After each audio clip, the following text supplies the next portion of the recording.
All right, welcome back everyone to another episode on Build Break Discover. In this week's episode, I'm going to talk about Evapo-Rust. Now, there's tons of different things out there that you can use to remove rust or built-up grime on old tools and equipment.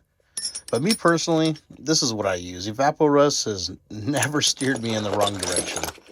I have had friends use things like molasses. You could even take WD-40 and soak them for a while, and that'll actually remove a decent amount of stuff. But at the end of the day, you want to see good results in a short period of time. And the best way to do that is to just simply dunk this stuff in a container and then start just introducing your parts into it. It's pretty simple. Here you see I got a Jacob's chuck.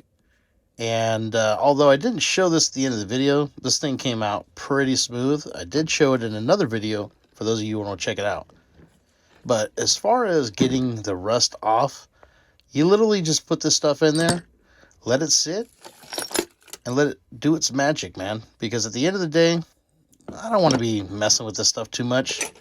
I do want to come back and forth once in a while and kind of agitate it, because it is easier to just kind of simply give it a little bit of a shake, or in this case, I used a brush to kind of agitate it, a little small paintbrush, something simple.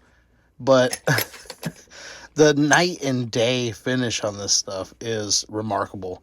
So don't be afraid to just completely submerge this stuff. And the cool thing about this stuff is it's easily reusable. You see, you got the paintbrush there.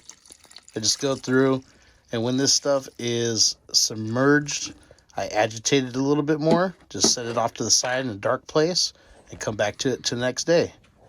So as you can see, I plan on reusing this eventually.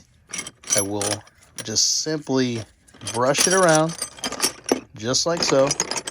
I mean, come on now. These look like they got fresh out the package, you know what I mean?